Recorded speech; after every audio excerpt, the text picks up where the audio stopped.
ceva nu era în regulă.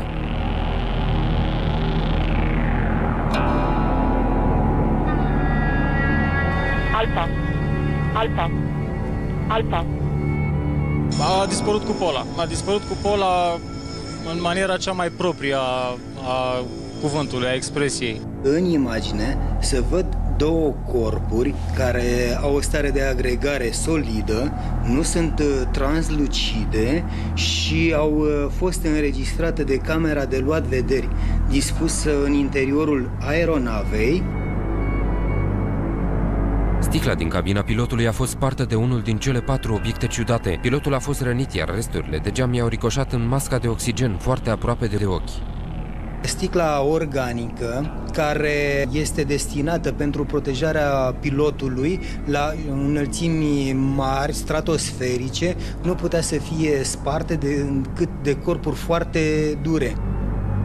Specialiștii au exclus rând pe rând toate ipotezele. Am analizat activitatea de lansare de rachete, dar asemenea activități nu au fost desfășurate pe timpul executării zborului. Păsări nu puteau fi. În Europa nu sunt păsări care se zboare la această înălțime. Nu puteau fi nici bucăți de gheață, pentru că cerul era senin, dar nici bucăți din vreun avion sau meteorit. Avionul se putea prăbuși în orice moment, așa că pilotul s-a gândit imediat la aterizare. Trebuia să cobor și să mișorez viteza. Fără sentimente, senzații de teamă sau de panică, nu mi-am permis luxul ăsta, n-am avut timp. L-a ajutat să coboare din cer îngerul său păzitor de la turnul de control, soția. Puma 49 pe direcție coborârea. Apropo, Puma 49. 2 de 1, control. Avionica. La 47 de mile de reper, 2 de 1, cursul tău. Tango 2 de 1, topați control dacă mă. Te aud cu 2.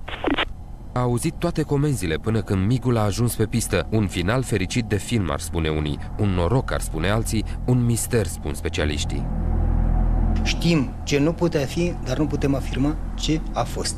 A fost primul caz în care s-a demonstrat că o aeronavă a fost lovită de corpuri foarte dure, la înălțimi foarte mari, și primul caz cu final fericit. Acum cazul Mitrică este studiat la universități celebre din lume.